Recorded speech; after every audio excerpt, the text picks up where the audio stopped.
Eu separei alguns pontos para vocês. O primeiro deles na verdade, esses pontos são perguntas que a gente vai tentar responder à luz da palavra. Amém, querido? Primeiro ponto, o que é autoridade? Autoridade é comumente conhecida como poder delegado, né? Eu até anotei aqui, não só no dicionário, mas na tradução do grego. É o poder delegado, o poder legítimo, o direito de se fazer obedecer. Administração, governo, essas são as palavras que descrevem melhor a palavra autoridade. E como nós vamos falar hoje sobre a autoridade do crente, eu preciso que você entenda que a Bíblia, como eu falei inicialmente, é um compilado de livros inspirados pelo Senhor, que contam uma história. Amém, queridos? E é a história da... O pessoal já está com medo, né? Eu falo assim, não é isso. É a história da humanidade, irmãos. Amém? Nós começamos com a genese humana, né? Em Gênesis, o início das coisas. A Gênesis significa o início de tudo, né? O início das coisas. E nós terminamos no livro de Apocalipse, que é o findar das coisas. Amém, queridos? Só que é o findar do mundo que nós conhecemos, como conhecemos, só que Apocalipse conta para um mundo que viveremos, que está extra Bíblia. Amém, queridos? Nós não temos tempo para aplicar todo o ensino necessário para falarmos sobre o tema apocalíptico. Vou deixar isso para o nosso apóstolo, ele nos ensina sobre isso, mas precisamos entender que a Bíblia é esse livro sobre a humanidade que tem um começo, meio e fim e um futuro glorioso que é além Bíblia. Amém, irmãos? Então nós vemos em Gênesis o mundo ser criado a partir do nada. Se eu e você lermos o Gênesis desde o início, lá em Gênesis capítulo 1, versículo 1, nós vamos ver que o mundo foi feito a partir de um nada e construído a partir daí para que o plano do Senhor para a humanidade fosse estabelecido. Sabemos também, à luz da palavra, que existe o que nós, nós ministros e historiadores chamam de um mundo pré-adâmico. Sabemos porque quando lemos Gênesis 1:1, Gênesis 1:2, há uma lacuna temporal acontecendo ali, onde no princípio criou Deus os céus e a terra, e no versículo 2, a terra estava sem forma e vazia. E o Espírito de Deus pairava sobre a face das águas, ou sobre a face do abismo, e Deus começou a criar a partir desse caos estabelecido. Amém, irmão? E disse Deus, haja luz, e houve. Amém, queridos? Todas as coisas foram criadas debaixo da palavra do poder do Senhor. Deus disse e acontecia. Quando vai chegar lá no capítulo 6 de Gênesis, antes é descrito também, mas o detalhamento disso no capítulo 6, você vai ver a humanidade sendo criada a partir do momento que todas as coisas estavam prontas e disponíveis. Quando Deus diz, né, ele olha para a Trindade nesse momento, Deus Pai, Deus Filho e Deus Espírito Santo, e diz o seguinte: façamos o homem a nossa. Amém, querido? Eu preciso que você entenda alguns princípios que existem nesse início de Gênesis. É até redundante, né? Início do início. Existe aí algo poderoso que eu e você precisamos pegar sobre a vontade de Deus para essa humanidade que está sendo descrita na Bíblia de Gênesis e Apocalipse. A vontade de Deus era, primeiro, que nós fôssemos criados num ambiente de provisão plena. Amém, irmão? Porque a Bíblia não diz que o homem foi criado no primeiro dia para ajudar Deus a construir nada. A Bíblia diz que o homem foi criado no sexto dia, quando tudo já estava... Você está comigo, irmão? Quando tudo já estava pronto. Já tinha vegetação, já tinha alimento, já tinha animais, já tinha tudo, irmão. Ele é colocado no centro do jardim e ele é incumbido, ou ele é autorizado a viver debaixo da autoridade ou do governo que Deus coloca sobre os seus ombros. Amém, irmão? Gênesis no capítulo 1, versículo 26 diz assim: então disse Deus, façamos o homem a nossa imagem conforme a nossa semelhança. Domine ele sobre os peixes do mar, sobre as aves do céu, sobre os animais grandes de toda a terra e sobre todos os pequenos animais que se movem rente ao chão. criou Deus o homem à sua imagem, a imagem de Deus o criou. Homem e mulher os criou. Amém, queridos? 28. Deus os abençoou. Diga assim, abençoou. E lhes disse, sejam férteis e multipliquem-se, encham e subjuguem a terra, dominem sobre os peixes do mar, sobre as aves do céu e sobre todos os animais que se movem pela terra. Amém, querido? Nós fomos feitos num lugar de suprimento completo e com a missão de subjugar e dominar tudo que Deus havia criado. Até aí, tudo bem, querido? Você está comigo? Salmos, no capítulo de número 8, versículo 3, diz assim: quando contemplo os teus céus, obra dos teus dedos, a lua e as estrelas que ali firmaste, pergunto, que é o homem para que nele te importes? E o filho do homem para que com ele te preocupes? Tu o fazes um pouco menor do que os seres celestiais e o coroaste com glória e honra. Tu fizestes dominar sobre as obras das tuas mãos, sobre os seus pés, tudo puseste. Amém, irmão?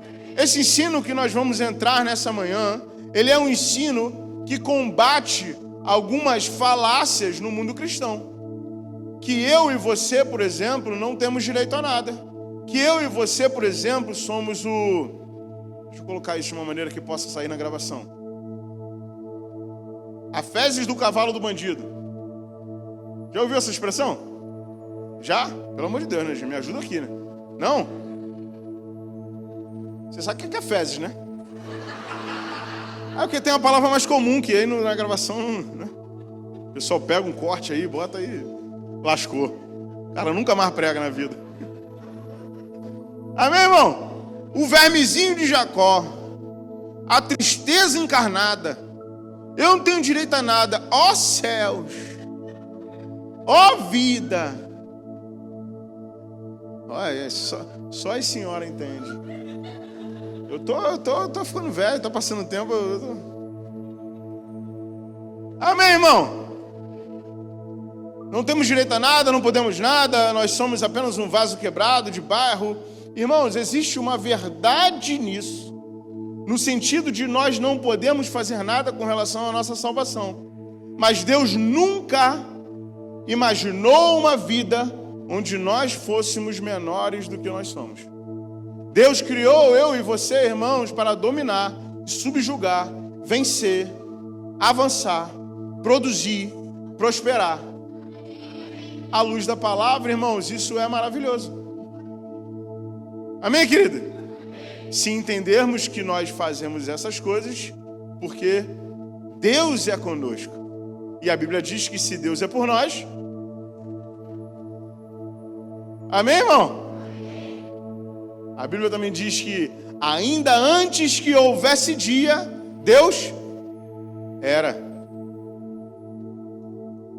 Esse Deus, irmãos, que se move de maneira atemporal, do início ao fim, ele decide nos criar nesse ambiente de provisão e domínio. Amém, irmão? Se você conhece um pouco dessa história, você vai ver que o homem decide deliberadamente entregar esse domínio nas mãos de Satanás. Existe uma legalidade na entrega ou no fato do diabo ser o príncipe desse mundo. Como a palavra diz, Deus vela pela palavra para a cumprir. Deus não poderia resolver esse problema de qualquer maneira, porque existia uma legalidade acontecendo na entrega do domínio deste mundo nas mãos do diabo pela humanidade na figura de Adão. Amém, irmão? Segunda pergunta é: quando perdemos essa autoridade? Gênesis, no capítulo 2, versículo 16, diz assim: e o Senhor Deus ordenou ao homem. Diga assim, ordenou. Não foi uma solicitação, não foi uma sugestão, não foi, irmãos, um pedido, foi uma... Ele foi específico, sim ou não? E o Senhor Deus ordenou ao homem: coma livremente de qualquer árvore do jardim, mas não coma da árvore do conhecimento do bem e do mal, porque no dia que comer, certamente morrerá. Existe uma ordem explícita, e existe nessa ordem explícita também uma confusão teológica de interpretação sobre esse texto. Você sabia que o pecado não entrou no mundo porque o homem comeu uma fruta?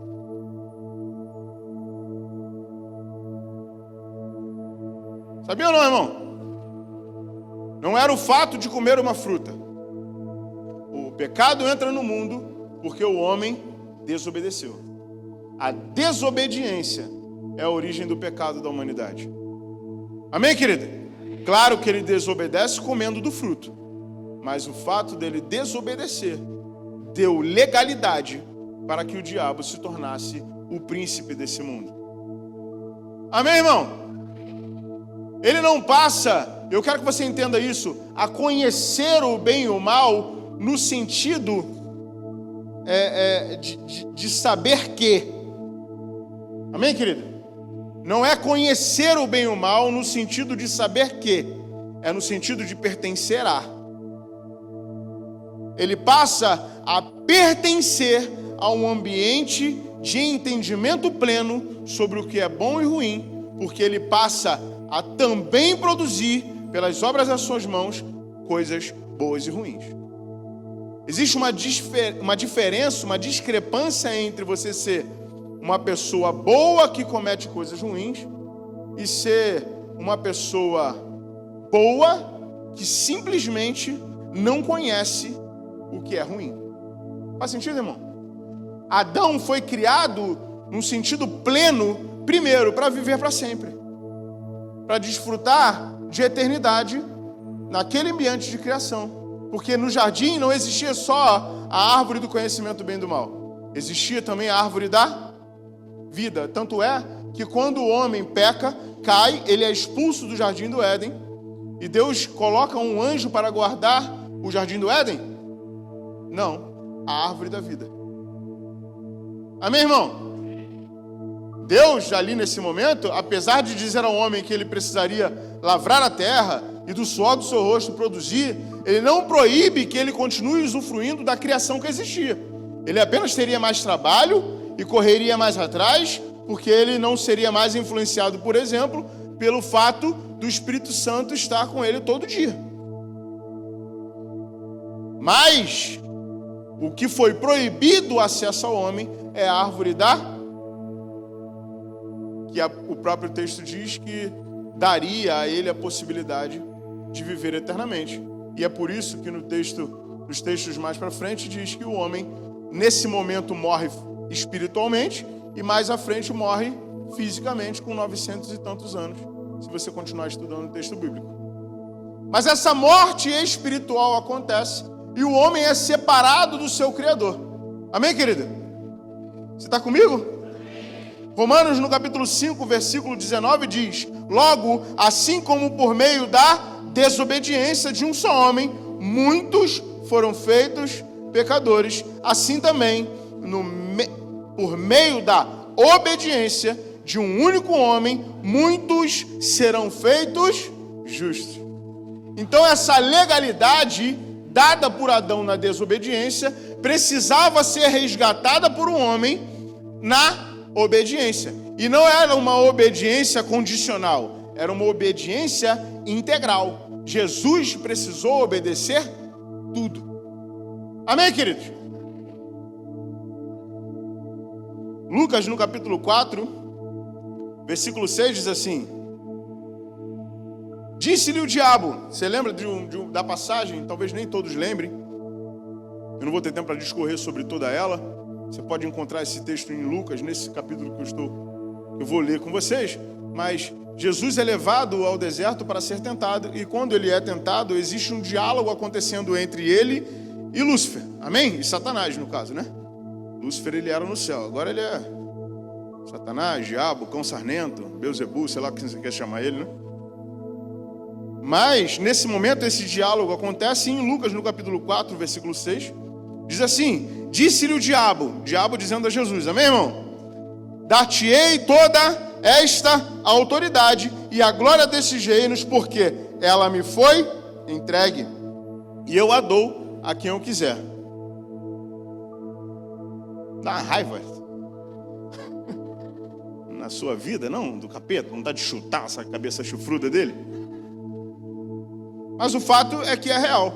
Talvez Deus até tenha tido essa mesma... Não é a mesma, né? De chutar a cabeça do diabo, não é isso? Mas essa mesma ânsia de resolver logo ali. E eu tenho uma notícia para você. Essa notícia se encontra no nosso terceiro ponto, que é a terceira pergunta, que é: como a autoridade foi reconquistada? Porque ela foi, irmão. Amém, queridos? Ela é perdida no Éden em Adão, nesse primeiro homem. E ela é legalmente reconquistada em Cristo, através de algumas coisas que nós vamos falar essa manhã. Amém, irmão? Eu quero apenas fundamentar isso com você. Ela foi entregue ao diabo. Ele tinha essa autoridade. A Bíblia também diz, em Ezequiel 28, que Lúcifer, ele era um querubim da guarda. Lúcifer conhecia sobre a autoridade. Eu arrisco dizer para você que ele intencionalmente foi lá conversar com Eva, porque ele deliberadamente queria essa autoridade, por conhecer sobre a autoridade. Amém, irmão? Ele era um querubim da guarda. Nesse mesmo texto de Ezequiel 28, diz que Lúcifer, ele era o sinete da perfeição.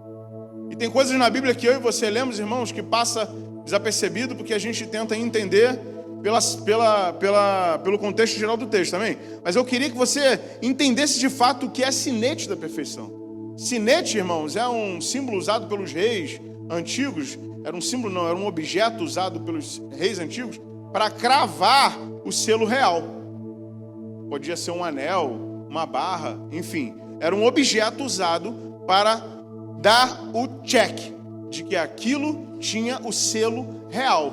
Lúcifer era o sinete da perfeição.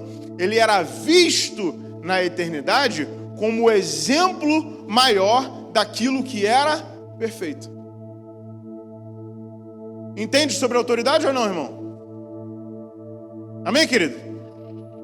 Em determinado momento, a Bíblia fala que ele olha para o Monte Santo do Senhor e diz, em seus, talvez, pensamentos: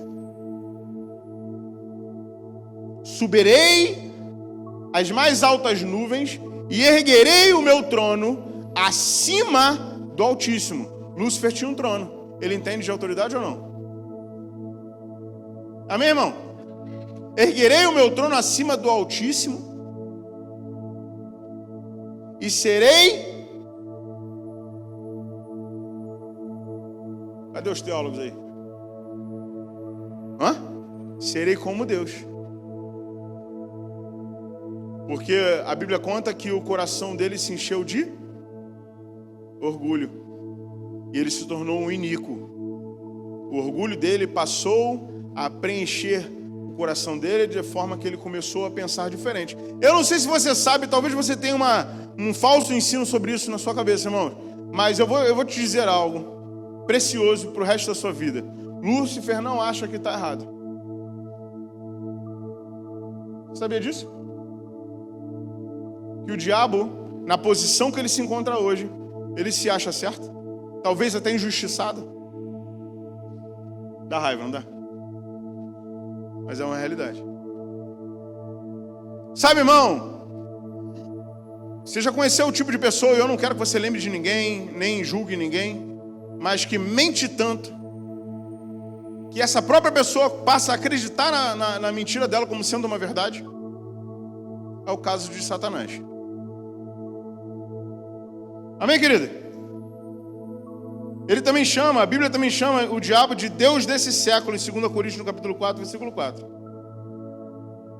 E dentro desse contexto de domínio da humanidade, nós, nesse momento do pecado, por conta da autoridade entregue a Satanás, por conta daquilo que ele representa para a humanidade até então, nós passamos a ser escravos do pecado. João, no capítulo 8, versículo 34, diz: replicou-lhe Jesus: em verdade vos digo, todo o que comete pecado é escravo do pecado. Amém, irmão? Romanos, no capítulo 6, versículo 16, diz assim: não sabem que, quando vocês se oferecem a alguém para lhes obedecer como escravos, tornam-se escravos daquele a quem obedecem? Escravos do pecado que leva à morte, ou da obediência que leva para a justiça. Que me leva ao ponto que eu comentei com vocês. Como essa autoridade foi conquistada. Irmãos, você sabia que Jesus não era um plano B? Você sabia também que o diabo não pegou, né? O diabo na figura da serpente, não pegou Deus de surpresa no Éden? Deixa eu te falar algo, querido. Sabia que na sua vida, nada que aconteceu ou acontecerá de ruim vai pegar Deus de surpresa? Deixa eu te dizer algo. Deus sempre tem uma saída para você, irmão. Deus sempre tem uma solução imediata, como Jesus foi para mim e para a sua vida, querido. Deus sempre tem um caminho de rota opcional ou diversa daquela que você estava seguindo, que está te levando para um lugar errado. Deus tem a solução, irmão, para mim e para a sua vida. E nesse contexto do que estamos falando hoje sobre autoridade, Jesus é essa solução. Amém, querido? Apocalipse, no capítulo 13, versículo 8, diz que Jesus, o Cordeiro, foi morto desde muito antes da fundação do mundo. Gênesis, no capítulo 3, versículo 15, diz assim, é a continuação daquele texto que nós estávamos lendo. Depois que Adão e Eva pecam, a Bíblia fala que Deus vem até o jardim e ele diz algo para a serpente, diz algo para Eva e diz algo para Adão. Amém, irmão? E para a serpente ele disse o seguinte, Gênesis 3,15: porém, inimizade entre você e a mulher, entre a sua descendência e o seu descendente. Quero que vocês frisem isso comigo, amém, irmão? Ele te ferirá a cabeça e você lhe ferirá o calcanhar. Esse texto, irmãos, é o texto no qual nós, que hoje entendemos a Bíblia na sua completude, enxergamos Jesus sendo prometido no Éden. Mas naquele momento, naquela dispensação, naquela instância de acontecimento, nem o diabo, nem Adão, nem Eva sabiam sobre isso. Então, a partir desse momento, o diabo tem uma promessa na sua cabeça. Por mesmo que ele pense que ele está certo e foi injustiçado, ele sabe que tudo que Deus fala é real. Tudo que Deus diz acontece. Só que lembra que ele está cheio de orgulho no seu coração? Lembra que ele se acha mais poderoso do que é? Lembra que ele é um mentiroso convicto? Ele então passa a tentar acabar com o plano do Senhor na vida daquele que seria a descendente, o descendente dessa raiz. Amém, irmãos? Eu imagino Moisés nascendo e o diabo falando, é esse. Vou matar. Morreu? Não era. Abraão, não vou te falar a ordem certa não, tá, gente? Pelo amor de Deus. Abraão, não era. Isaac, esse aí tá perto, não era. Davi, segundo o coração de Deus vou pegar. Não era. A Bíblia fala que na plenitude dos tempos, diga assim, Eu gosto que vocês pegam comigo, né? Eu citei esse texto no início, mas diz assim em Isaías, no capítulo 9, versículo 6. Porque o menino...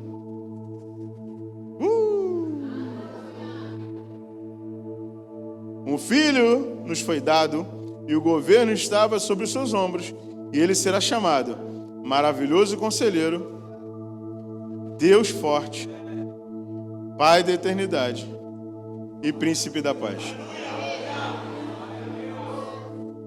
Gálatas, no capítulo 4, versículo 4, diz, mas, diga assim, mas. Agora é para se alegrar, irmão. Amém? Mas quando chegou a plenitude do tempo, Deus enviou seu filho, nascido de mulher, nascido debaixo da lei. Ei, irmão, o que ele diz para Eva? Ei, virá para Eva não, para a serpente, nascido de mulher, descendente de mulher, vai vir um homem aí, que vai pisar a tua cabeça.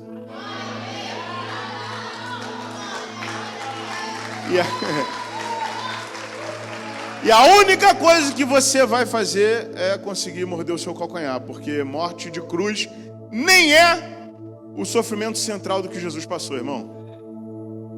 Você pensa, nós damos ênfase a isso como nos nossos filmes, né? A Paixão de Cristo, The Chosen, ou sei lá, irmão, qual é a literatura ou o cinema que você tenha visto sobre isso.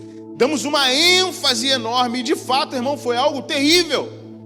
Mas terrível por terrível, irmão, os outros apóstolos, os discípulos morreram em morte semelhante. E não foram eles. O que fez Jesus suar sangue no Getsêmani, irmãos, não foi uma coroa de espinho. Foi o fato dele saber que em algum momento ele seria separado no seu espírito do Espírito de Deus. A pior coisa para Jesus que poderia acontecer com alguém, e nesse caso com ele, era ser separado de Deus pelo pecado. Ainda mais sabendo que os pecados não eram dele, irmão. Eu não sei você, não dá para comparar eu e você com Jesus, é claro. Amém, irmão? É óbvio isso ou não é? Apesar de alguns de nós acharmos de vez em quando. Não é possível essa comparação. Mas tenta em algum momento, agora comigo, se colocar nesse lugar de separação plena. Terrível, irmão, depois que hoje, né, após tudo que nós vivemos, sabemos que nós temos a eternidade em Cristo. Sabemos que nós temos a eternidade com Deus. Mas esse sentimento angustiante tentou sufocar Jesus no Getsêmani, a ponto dele falar: Pai, se for possível, passa de mim esse cálice, mas que seja feita a sua vontade. Amém, irmão?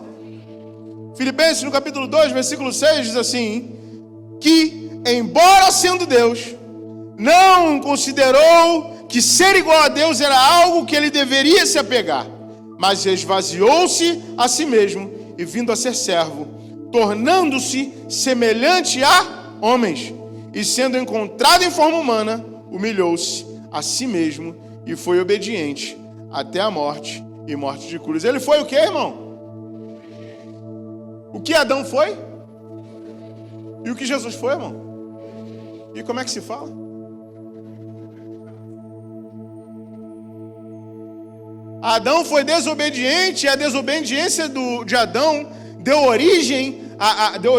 a possibilidade para que o pecado entrasse no mundo. Presta atenção em mim, irmão. Jesus é mais importante que a balinha que caiu no chão, amém? É mais importante... Não, mais importante é a balinha, Jesus, eu me enrolei.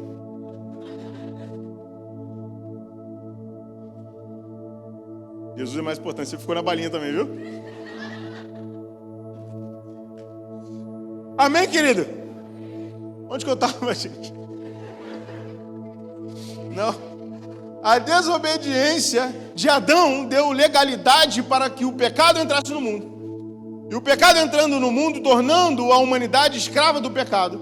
A Bíblia não fala que Satanás passa a ser o príncipe dos homens. Fala que ele passa a ser o príncipe do mundo. E o homem, num mundo caído, pecando e sendo escravo do pecado, tornou o diabo mais poderoso. Tanto é que Apocalipse fala que a serpente do Éden virou o grande dragão.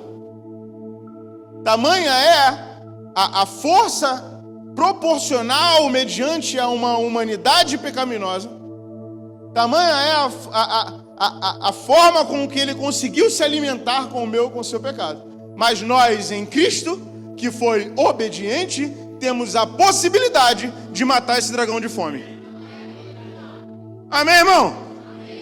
Eu quero, irmão, que o diabo define quando ele olha em minha casa. Eu quero que ele, irmão, se trema inteiro ao tentar se alimentar com a humanidade carnal, quando ele olha para mim, para os meus filhos e para minha esposa. É possível, irmãos, porque todos nós somos suscetíveis ao pecado. Mas assim como é possível pecar, é possível não? Amém ou é de mim, irmão? O pecado é ou não é uma decisão na sua vida, querido? Porque se não for, algo está errado com a Bíblia. Eu consigo lembrar de todos os meus atos pecaminosos e dizer, eu decidi fazer isso. Amém, irmão? Porque aí eu não transfiro a responsabilidade para o diabo. Eu não transfiro a responsabilidade para Jesus. Eu assumo a minha responsabilidade e sou um crente melhor. A autorresponsabilidade é a síntese daquilo que Jesus veio ensinar. Amém, querido? Como é que Jesus fez isso, para a gente terminar? Primeira coisa, diga assim, identificação. Romanos 6, no versículo 8, diz assim, ora, se morremos com Cristo, cremos também que com Ele nós fomos, também com Ele viveremos. Amém, irmão? Quando Jesus ressuscitou, nós ressuscitamos com Ele. Colossenses, no capítulo 2, versículo 12, diz assim, isso aconteceu quando vocês foram sepultados com Ele no batismo, e com Ele foram ressuscitados mediante a fé no poder de Deus que ressuscitou Ele dentre os mortos. Amém, irmão? Diga assim, identificação. Segunda coisa que acontece nesse sacrifício de Jesus, diga assim, substituição. Ele tomou os nossos pecados e enfermidades em nosso lugar. 1 Pedro, no capítulo 2, versículo 24, diz, se eu estiver muito rápido, você pede para eu dar uma segurada, tá bom? Ele mesmo levou em seu corpo os nossos pecados sobre o madeiro, a fim de que morrêssemos para o pecado e vivêssemos para a justiça. Por suas feridas, nós já fomos... Eu quero que você entenda isso, irmão. Ele não venceu a ferida simplesmente dizendo, para a ferida. A Bíblia diz que ele foi ferido em nosso lugar. Para que eu e você tivéssemos acesso a uma vida de saúde plena, e ela está disponível para você, irmão. Diz que ele precisou receber através de um pecado que ele não cometeu, a ferida no seu corpo físico. Aí eu me lembro de Isaías, que olha para esse sacrifício e diz que quando ele olha para Jesus nessa figura e diz que não se achava forma ou beleza nele. Tamanha eram as chagas de Jesus, produzidas ou não pelo período de crucificação. Amém, querida? Ele provou a morte no nosso lugar. Hebreus, no capítulo 2, versículo 9, eu quero que você saiba que eu não estou falando da morte de último suspiro na cruz. Esse texto vai falar sobre a morte espiritual. Amém, querido? Hebreus 2,9 diz assim, vemos, todavia, aquele que por um pouco foi feito menor do que os anjos, Jesus, coroado de honra e glória por ter sofrido a morte, para que pela graça de Deus, em favor de todos, ele experimentasse a morte. Não está aparecendo não, né? Ah, tá ali, gente. Me ajuda aqui, gente. Vai me abandonar no finalzinho? Amém, querida? Jesus morreu no meu e no seu lugar, irmãos. Eu não sei se você sabe disso na íntegra.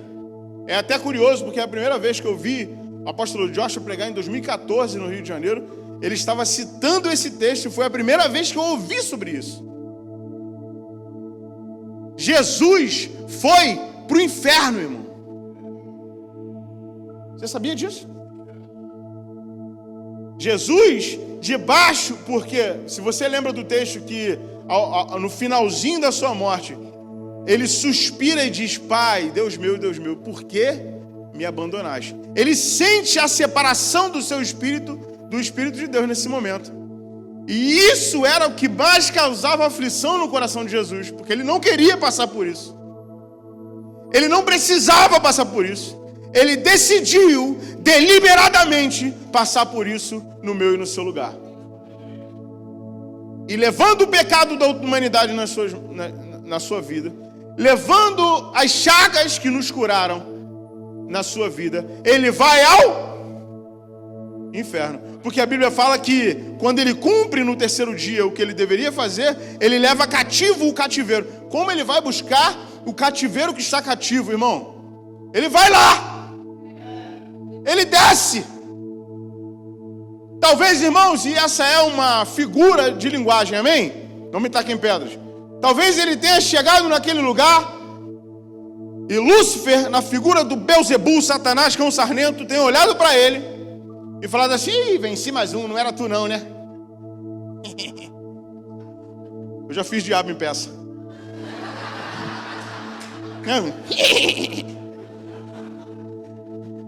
É uma coisa que eu gosto na minha vida, é debochar do diabo, irmão. Amém? Ele deve ter falado assim: venci mais um. Ah, venci Abraão, venci Davi, agora venci você também. E olha que eles nem estão aqui, hein? Eles estão lá no seio de Abraão. Você veio para cá, acho que você nem estava nem tão assim.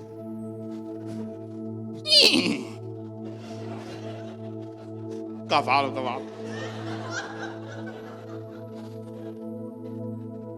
Nesse momento, irmão, atormentado, na figura de linguagem, durante 3 dias, algo começa a acontecer. A Bíblia fala que quando Abel, no início da humanidade, foi morto por Caim, e o sangue de Abel foi derramado na terra, como Deus ouve que algo ruim aconteceu com Abel. O texto diz que o sangue de Abel clamou por justiça. O sangue de um justo, irmão, quando é derramado, ele clama por justiça. No 3º dia, irmão, o mundo celestial está em festa. Porque eu imagino o diabo tremendo, o inferno em pânico, porque estava consumado.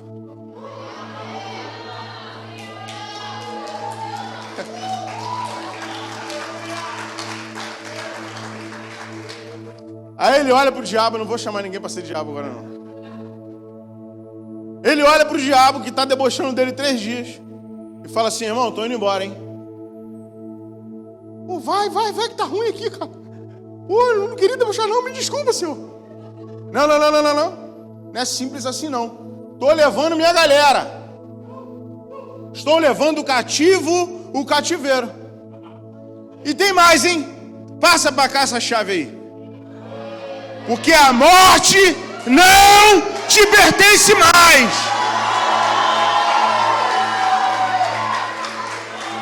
Eu imagino, irmão, que quando ele está dando as costas, é uma figura de linguagem, amém? Eu falei, esqueci de algo. Me dá a chave da tua casa também. Porque além de não ter as chaves da morte, você não vai ter a chave do inferno mais. Você não decide mais nada. Aí, irmão, ele continua sendo o príncipe desse mundo, e isso é um fato, isso vai acontecer até que Jesus volte na sua segunda vinda, num cavalo branco, maravilhoso, e nós voando, vai ser uma coisa incrível. Vai ser uma festa muito, muito louca. Eu já fui em como é que era? Rave, né? Eu já fui em rave, irmão, eu ficava alucinado, uma coisa diabólica. Mas eu imagino que essa festa vai ser estrondosa, irmão. Quando a trombeta tocar, e eu e você fomos chamados para nossa pátria celestial, irmão.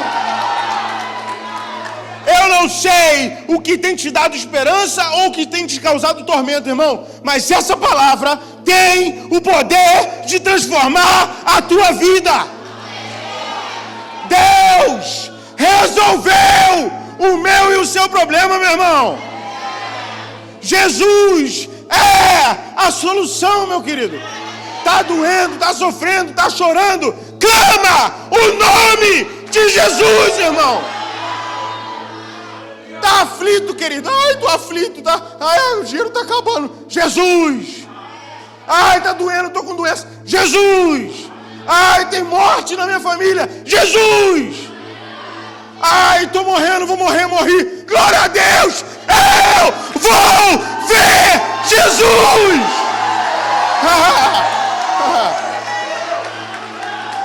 Porque a palavra de Deus diz, irmão, que aquele que está em Cristo, ainda que morto, viverá. Crente com medo de morrer, irmão. Eu estou contando as horas, querido. Eu me lembro sempre do apóstolo Paulo dizendo isso. Estar com Cristo seria infinitamente melhor, mas eu ainda tenho coisa para fazer com vocês aqui. É quase Dom Pedro I, né? Para o bem de todos e felicidade geral da nação. Eu digo que tá sabendo mais de história que Bíblia, hein? Fica, irmão, mas se ele me buscar, se for esse dia, quando esse grande dia chegar, na minha morte física, com contar de dias ou não, ou ele vindo dos ares, eu estarei feliz, irmão, porque a minha e a sua esperança não pode estar naquilo que o meu e o seu dinheiro pode comprar. A minha e a sua esperança não pode estar num bom sistema de som. A minha e a sua esperança não pode estar em quadeiras melhores, ar-condicionado melhor, uma igreja mais bonita. A minha e a sua esperança está no autor e consumador da nossa fé. Essa é, irmão, a mensagem transformadora de Cristo, querido. Nós precisamos alcançar, construir e empoderar. Não é com o que o dinheiro pode comprar, irmão. É com a palavra da fé que nós pregamos. Amém, irmão? Tô mais calmo agora, vou encerrar. Acabou já, né? Vou tomar bronca de novo. Jesus sofreu a punição do nosso pecado por nós. 1 Pedro 3,18. Pois também Cristo sofreu pelos nossos pecados, uma vez por todas, o justo pelos injustos, para conduzir-nos a Deus. Aí eu vou ler 2 textos aqui que vai acabar com a minha voz, pastor. Posso? Colossenses, no capítulo 2, versículo 14, diz assim: tendo cancelado o escrito de dívida.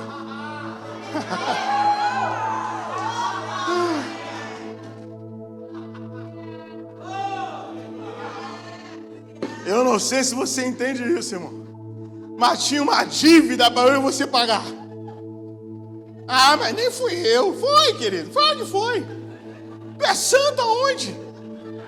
Claro que foi. Tem uns irmãozinhos na internet falando baboseira. Ah, nem pedi, pai.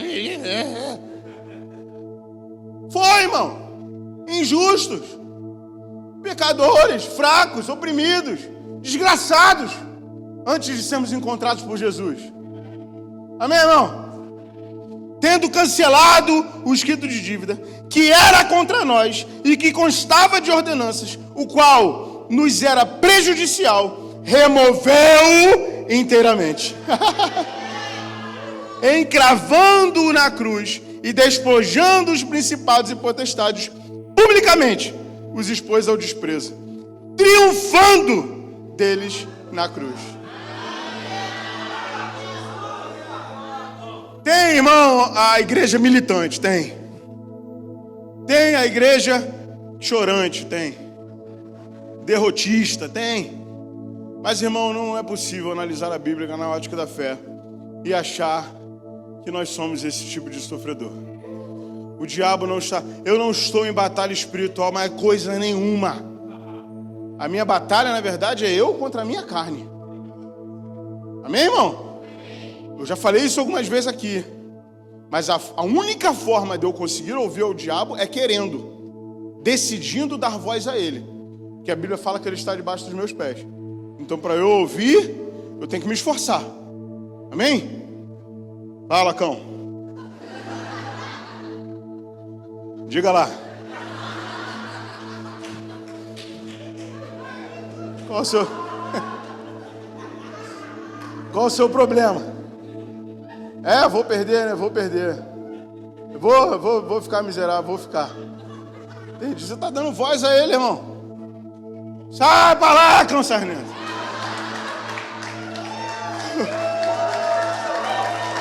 Ei, irmão. A fé vem pelo ouvir. Então, se você está ouvindo o diabo, você está ouvindo o quê, irmão?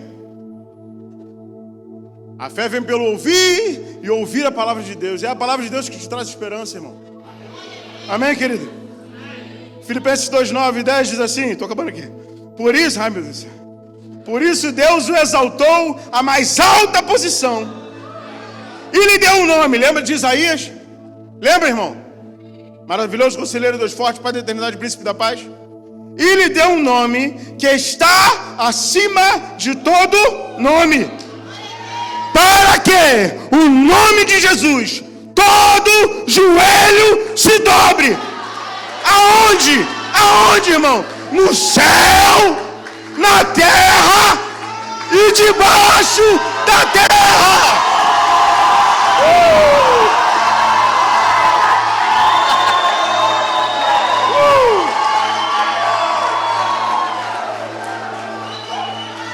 Irmão, a enfermidade chegou, se dobre. Se dobre. A falta chegou, irmão. Diga assim para a falta, se dobre.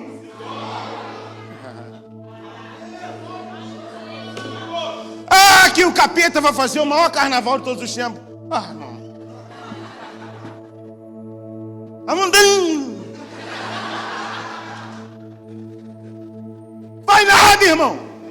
Ele pode gritar, espernear, se debater, enquanto a igreja de Jesus estiver aqui, não vai fazer. Aí, irmão, se ele está tendo mais voz que a igreja, a culpa é nossa. Amém, querido? Vamos fazer um carnaval gospel. Vamos fazer, irmão. Salmos vai dizer que ele se agrada dos tambores e símbolos, e, né? Vamos fazer uma bagunça. Vou acabar com esse texto aqui, pastor, prometo, ó. Efésios, no capítulo 3, esse aqui vai acabar com a minha voz. Senhor, se dobre voz. Fique de pé, irmão, que essa aqui vai te dar vontade de correr, peraí. Ele conquista um nome, irmão, deixa eu beber aqui.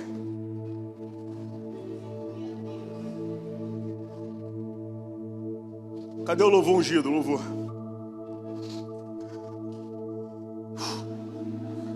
Ele conquista, irmão, ele reconquista a autoridade. Essa autoridade é entregue a Jesus pelo seu nome. Nome que está acima de todo nome. E agora eu vou ler um texto para dizer aqui para vocês o que ele vai fazer com essa autoridade. Tá bom, irmão? Você está pronto?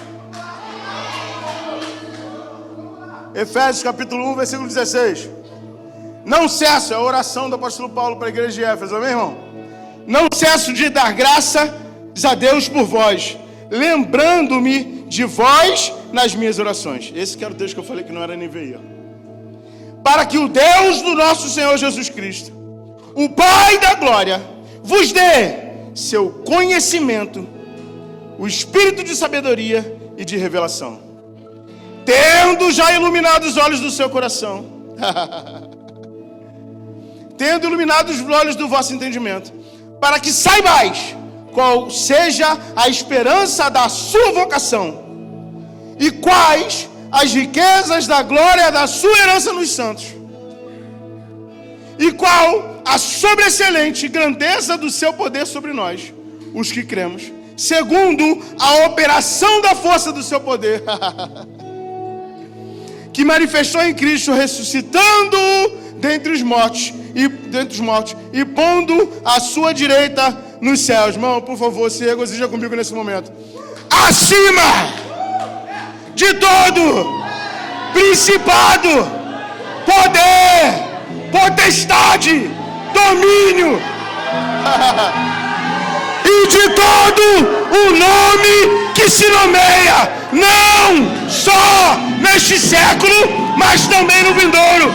Ih, presta atenção, peraí.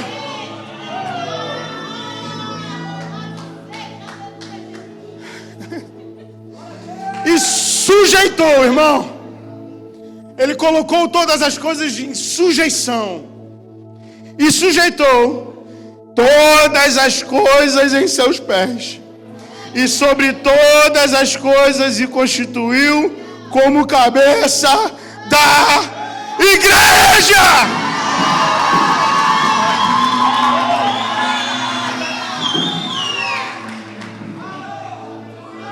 Eu oro para que o Senhor te revele isso nessa manhã, irmão. Que toda a autoridade perdida no Éden, resgatada em Jesus, foi colocada no seu nome. E esse nome foi entregue ao corpo dele, que somos nós.